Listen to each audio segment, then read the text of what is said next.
Hello and welcome to Wasted Plotential, where we discuss the wasted potential of our favourite plotlines. I've made clear my disdain for fighting game rivalries that go nowhere and rehash the same tired conflict over and over again for decades, even among the most iconic and commonly recurring fighters in the series. The Williams sisters are among the most guilty examples of this and two of the most wasted characters in all of Tekken. Nina and Anna Williams are sisters and rival assassins. A typical plot will see Nina trying to assassinate someone and Anna trying to stop her. Here is their entire story from the start of the series to now. Nina is hired to assassinate Heihachi Mishima. Anna tries to stop her. Nina fails. Nina is hired to assassinate Kazuya Mishima. Anna is hired to stop her. Nina fails. Nina is mind controlled into trying to kill Jin Kazama, but she's freed from the control and develops amnesia. Anna tries to help her, but Nina just leaves. Nina is hired to kill Steve Fox, only to learn that he is her son and she fails. Anna sits this one out. Nina meets up with Anna and suddenly gets her memory back. The two decide to settle things for good in the 5th tournament and nothing comes of it.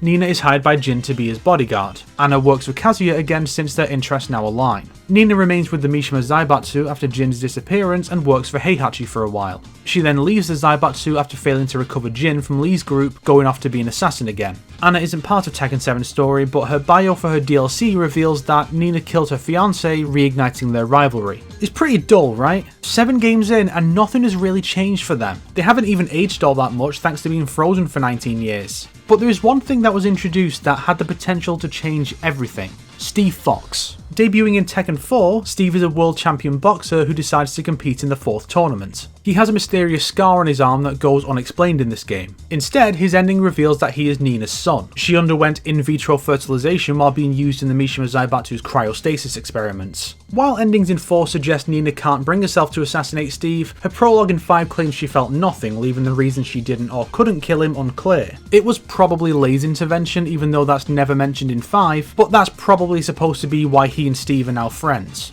Speaking of Tekken 5, Steve's story shifts focus to the cause of his arm scar that he was experimented on by the Zaibatsu as a child, since Nina's story shifts back to her rivalry with Anna. That's fine for Steve, as it's good for fighting game characters to have more than one storyline, and also rare. So moving Steve to the start of a new plotline for a game is fine and gives the writers more flexibility in telling his story, as they now have more options. Options that were completely ignored by Tekken 6, despite Nina now working for the Zaibatsu, which could have easily allowed both of Steve's plotlines to coalesce into one. But instead of any such thing, T6 dumps Steve into the Paul and Law story, where they're making a team that will split the prize money if one of them wins to increase their odds of winning. There's some potential here, as Law wants the money, Paul wants the glory, and Steve is just interested in the experience, but there's really nothing here to justify putting both of his ongoing plots on hold for an entire game. We don't even get a thing about him respecting the two veterans of the tournament, which could help to give the two a small victory, since they're usually presented as jokes. Steve's story finally got some development in Tekken Tag Tournament 2.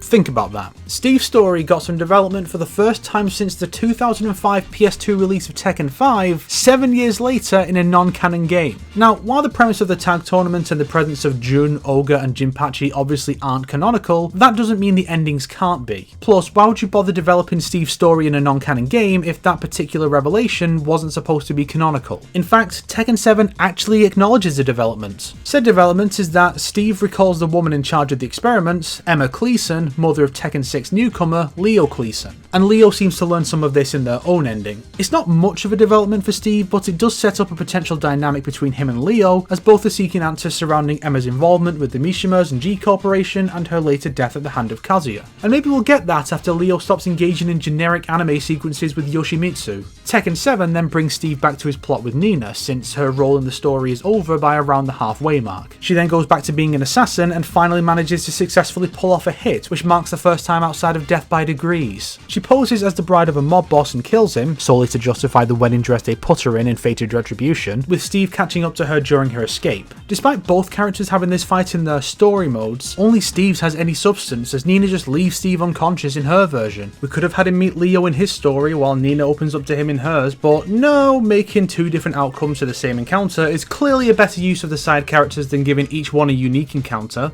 It's like PlayStation All-Stars all over again. In Steve's, however, Nina explains that the experiments were to create a super soldier, but they failed. And when he calls her his mother, she tells him she doesn't care about him, but he still fights off the Tekken 4 so she can escape, similar to him helping her escape Lei in Tekken 4. Now, it's disappointing that Nina just immediately says she doesn't care for Steve. It could be a lie, but I get the sense it's not. To me, this ending feels like it's supposed to either end this plotline, so Nina can focus on her stories with Anna and Jin, or maybe to set up Steve winning her over after a while. But I see a potential story with what's happening here in Tekken 7's DLC. One of the Season 2 characters is Anna, returning in a black funeral gown to contrast Nina's white wedding dress, with her bio stating that the bride Nina posed as was her. Anna wasn't involved with G Corporation or Nina because she'd found a man who made her happy and she was set to marry him, but Nina killing him reignited their rivalry. Anna is present in the building where Steve confronts Nina, so this could work as a good setup for my idea for how to develop this storyline. Anna sees Steve fighting off the Tekken Force but is more focused on Nina. She then returns to G Corp to get Kazuya's help in tracking Nina down in return for her services once again.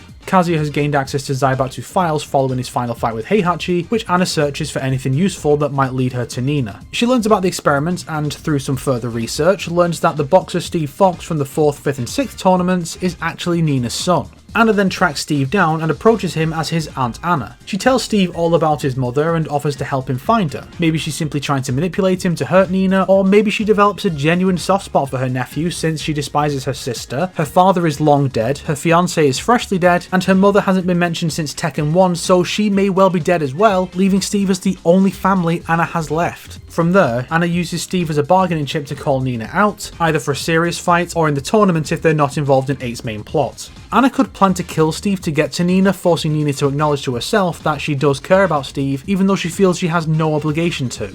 Maybe she's almost as lonely as Anna is, having no family but the sister she despises, and having really nothing else going on in her life beyond her unsuccessful career as an assassin. We can give her some more depth and make her more than just a generic Ice Queen by giving her more of a reason to want nothing to do with her son. What if she was horrified by the breach of privacy that was Steve's creation? She had her egg cells forcibly taken without her knowledge or consent while she was forcibly frozen for 2 decades. That her son was conceived against her will is tantamount to rape, so her wanting nothing to do with this constant reminder of that fact makes perfect sense and adds some vulnerability and range of emotion to the character. At that point, she doesn't need to ever acknowledge Steve as her son because the nature of his existence alone has had an effect on her character, which is more than can be said for anything she's experienced post-4. But ideally, she would eventually come to terms with it and accept Steve as her son. Hell, if you really want to do something new and unexpected, he could bring the 2 sisters together. Maybe he learns from Anna about how the death of their father Richard drove a deeper wedge between the sisters, as both blame the other for his death. Ignore death by degrees, that retcon was stupid. So Steve works with Lei to try and uncover what really happened to Richard, identifying the real culprit who could be some new member of the cast in Tekken 8 or 9, or maybe Kazuya trying to manipulate Anna back then or something. Steve brings this new knowledge to both of them, leading to a ceasefire while they avenge their father, Steve joining them and helping them to reconnect. Certainly sounds better than having the 2 constantly trying to kill each other while the player is abundantly aware that neither will ever succeed because they'd have to be removed from the series as a result. Let fighting game characters move on with their lives. Don't just rehash the same tired plot points over and over again. God, the last time these 2 did anything interesting was when Anna tried to help Nina through her amnesia, and that was abruptly ended 17 pissing years ago.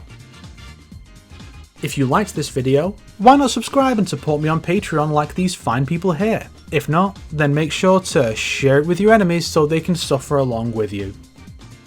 Today's recommended playlist is Gizo Gitai's Tekken Analysis series, covering the full series up to 6 currently. It discusses the story, the themes, the gameplay and other aspects, and has some genuinely interesting and insightful takes like how Tekken 6 is a commentary on the War on Terror and it actually makes sense. What?